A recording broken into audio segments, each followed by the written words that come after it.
Dua pelaku curanmor di Medan ditembak. 4 miliar rupiah lebih kerugian negara di Nias Utara belum dikembalikan. Imigrasi Tanjung Balai Asahan upacara virtual dengan kementerian. Selamat malam pemirsa, selain cuplikan berita tadi kami juga akan menyajikan informasi menarik lainnya. Bersama saya Budi Arti, pemirsa inilah Sumut hari ini malam selengkapnya.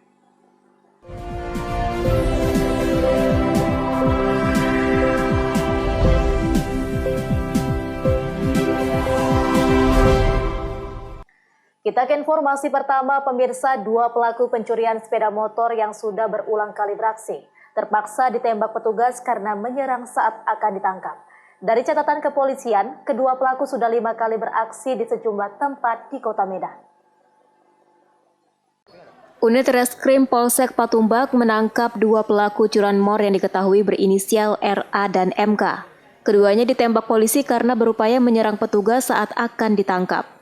Kedua pelaku diringkus di tempat persembunyiannya usai tercatat sebagai pelaku pencurian sepeda motor yang dilakukan di sejumlah tempat di Kota Medan. Dari catatan polisi, kedua pelaku sedikitnya sudah beraksi di 5 lokasi berbeda. 3 diantaranya dilakukan di luar kawasan Patumbak. Dalam setiap aksinya, para pelaku hanya bermodalkan kunci letter T yang digunakan untuk merusak kunci kontak sepeda motor korbannya. Pelaku juga kerap mengincar sepeda motor korban yang diparkirkan di tempat yang minim akan penjagaan dan tidak dilengkapi dengan kunci pengaman tambahan. Kapolsek Patumbak Komisaris Polisi Arvin Fahreza menyebut, dalam kasus ini selain dua pelaku, terdapat satu pelaku lain yang saat ini masuk dalam daftar pencarian pihak kepolisian. Ya, terhadap sepeda motor atau dalam hal ini adalah kasus curanmor. Dalam hal ini juga kami sampaikan pelaku ada 2 orang yang kita amankan dengan inisial MK alias D, kemudian RA alias R, dan 1 orang masuk dalam daftar pencarian orang. Terkait pengungkapan ini, ya, kami ungkap kejadian ini yaitu adalah 1 hari setelah kejadian curanmor, yang mana kejadian terjadi pada tanggal 29 Desember tahun 2020. Kemudian berhasil kami amankan 2 orang pelaku keesokan harinya tanggal 30 Desember tahun 2020. Dan pada saat ini juga kami sampaikan hasil ungkap ini adalah ada sebanyak 5 TKP yang berhasil kami ungkap, yang mana 2 diantaranya adalah di wilayah hukum Polsek Patumbak, sedangkan 3 lainnya adalah di wilayah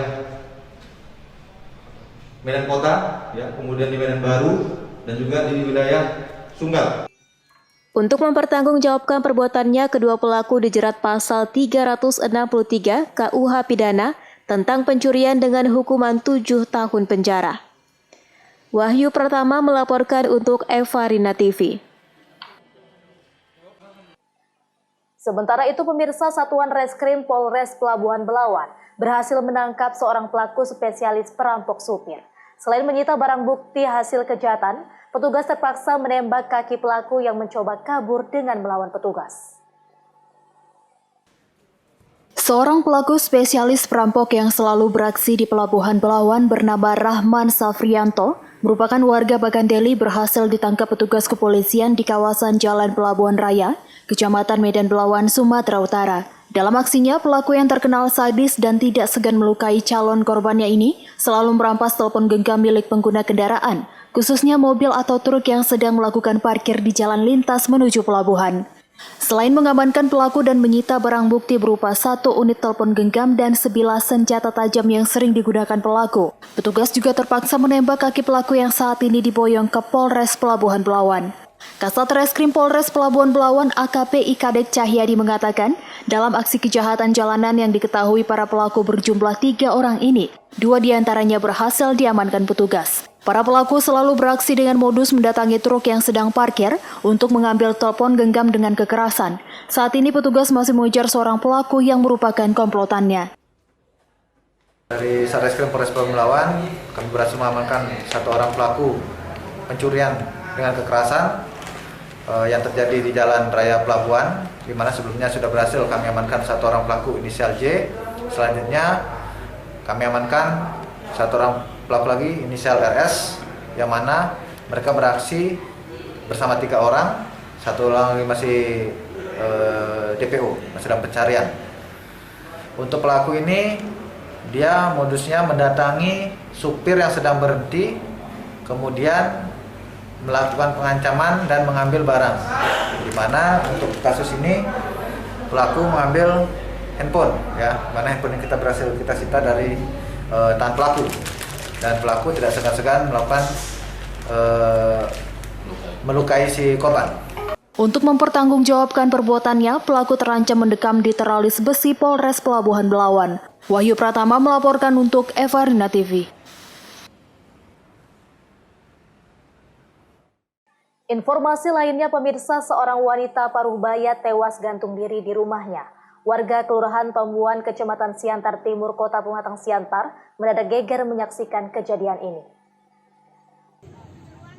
Warga Kelurahan Tombuan, Kecamatan Siantar Timur geger terkait penemuan mayat seorang warga yang belakangan diketahui bernama Farida Situmorang, 47 tahun. Wanita tersebut ditemukan tewas gantung diri di ruangan rumahnya. Awal mula korban diketahui bunuh diri setelah kakak korban mendatangi rumah dalam keadaan terkunci, hingga akhirnya pintu dibuka secara paksa. Belum diketahui penyebab Farida Situmorang mengakhiri hidupnya. Untuk mengevakuasi jenazah korban, petugas BPBD langsung menurunkan jenazah korban dan membuka tali yang menjerat leher wanita tersebut. Kapolsek Siantar Timur Ibtu Rudi Panjaitan mengatakan pihak keluarga tidak mengizinkan jenazah Farida untuk dilakukan otopsi. Awal gantung diri bang ya? Iya, jadi nanti kita selidiki lah. Tapi intinya keluarganya tidak mau diotopsi. Oh, tidak keberatan ya? Tidak keberatan. Berarti langsung dilakukan ke tempat duka? Iya langsung. Tadi udah kita persiapkan tadi semua, kita bawa. Saat ditemukan Pak, posisi di mana? Tergantung. Lagi tergantung itu Pak. Di mana pak? Di ruang dapur. Ruang dapur. Sudah cukup? Talinya tadi ya? Tali apa? Tali apa? Plastik. Plastik. Plastik hitam? Ya. Oke, cukup. Pentanius Sembiring melaporkan untuk Evarina TV. Seputar ini masih akan kembali sesaat lagi, tetaplah bersama kami.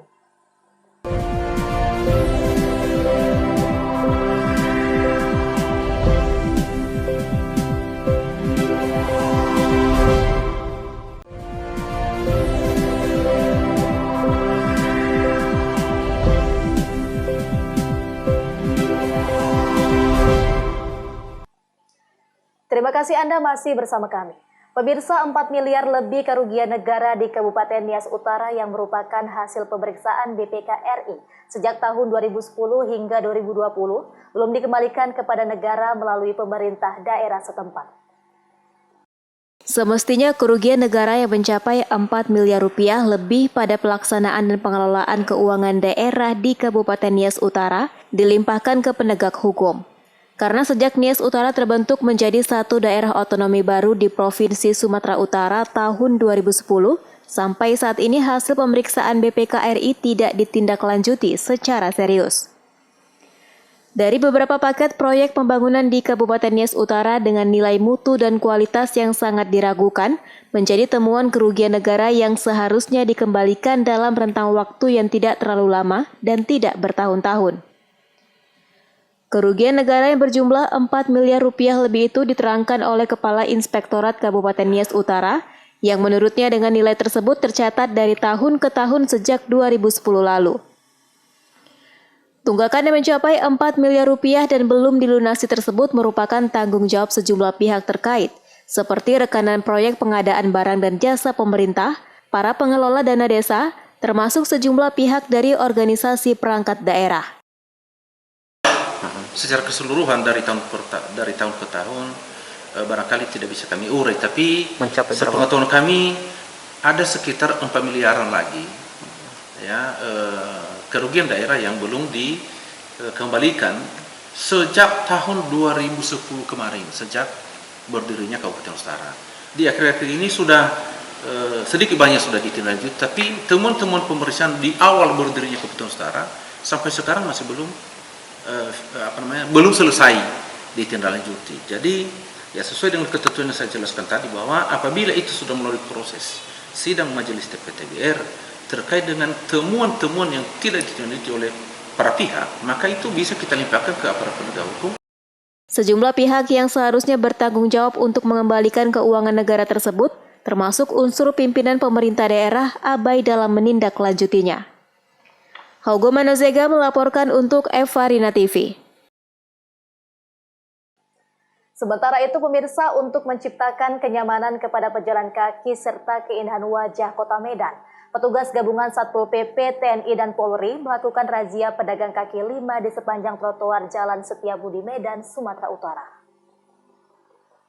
Puluhan personil gabungan Satpol PP Kota Medan, TNI, Polri, serta petugas kecamatan melakukan razia di sepanjang trotoar Jalan Setiabudi Medan, Sumatera Utara. Penataan areal trotoar ini sesuai dengan Peraturan Daerah Kota Medan Nomor 9 Tahun 2009 tentang larangan berjualan di bahu jalan dan di atas parit. Petugas masih menemukan beberapa plang pamflet serta banner yang dibangun di atas trotoar. Selain itu, beberapa unit usaha yang kanopinya melewati batas langsung dibongkar petugas. Kasatpol PP Kota Medan Sofyan menjelaskan, kegiatan ini bersifat imbauan dan sosialisasi. Jika pada saat penertiban masyarakat masih melanggar, akan langsung dilakukan penindakan. Menata trotoar di Jalan Setiabudi ini, sektor kiri dan kanan, karena banyak diokupasi. Jadi ini kita ingatkan untuk masing-masing warga yang berada di sini tidak menggunakan fasilitas umum ini untuk aktivitas apapun. Tadi temuan kita Bang, masih banyak warga yang berjualan di atas trotoar Bang? Ya, itu kita ingatkan, tapi kan sekarang sudah nampak jauh lebih baik dibanding kondisi tadi ya. Nah, tindakan yang kita lakukan Bang terhadap jika melanggar lagi Bang? Ya, kalau melanggar lagi nanti kita tingkatkan nanti sanksinya. Ini kan masih imbauan ya. Selain untuk menjalankan Perda Kota Medan, penataan areal trotoar ini juga bertujuan untuk memberikan kenyamanan kepada pejalan kaki serta keindahan wajah Kota Medan. Daniel Bekuali melaporkan untuk Evarina TV.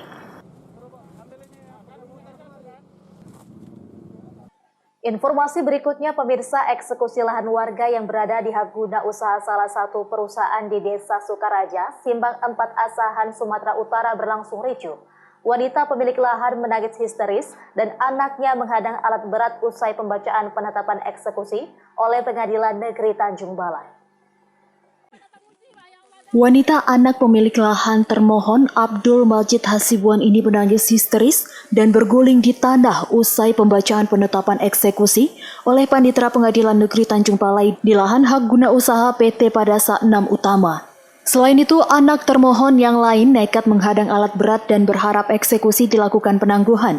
Beruntung polisi yang mengamankan jalannya eksekusi berhasil menenangkan pria tersebut agar tidak membahayakan dirinya.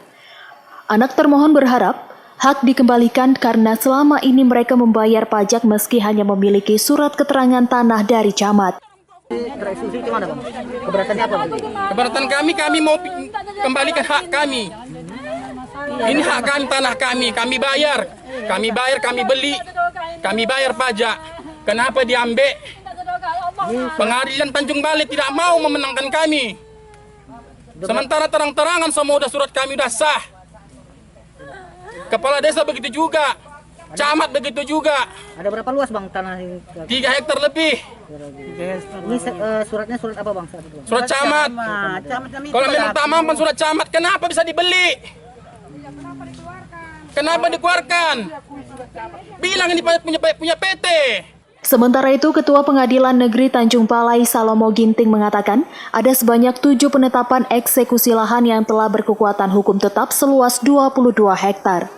Namun ada 2 yang melakukan gugatan dan 1 penangguhan dengan meminta penundaan eksekusi yang selanjutnya akan meneliti kembali bukti-bukti awal yang diajukan termohon eksekusi.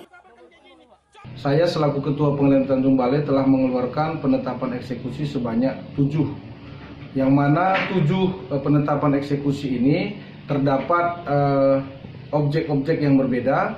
Secara garis besar terdapat 2 bagian objek yang berbeda. Dan dalam laporan dari kepanitraan bahwa terdapat satu objek yang mana pihak itu mengajukan permohonan untuk ditangguhkan dengan alasan yang bersangkutan memiliki sertifikat dari BPN, sertifikat hak milik. Kemudian Pengadilan Negeri Tanjung Balai telah pula menerima gugatan sebanyak 2 pokok perkara, yaitu atas nama Dodi dan Yeti Siregar, namun terhadap objek yang bersebelahan, artinya terkait dengan penetapan yang sama. Sehingga Pengadilan Negeri Tanjung Balai dalam hal ini akan meneliti kembali bukti-bukti awal yang diajukan oleh termohon eksekusi terhadap permohonan untuk penundaan eksekusi tersebut, dan kami akan melaporkannya secara periodik kepada Bapak Ketua Pengadilan Tinggi Medan. Meski sempat ricuh, akhirnya eksekusi berjalan lancar setelah mendapat pengawalan ketat aparat keamanan dari TNI Polri. Wanda Pratama melaporkan untuk Eva Rina TV. Sumut hari ini masih akan kembali sesaat lagi, tetaplah bersama kami.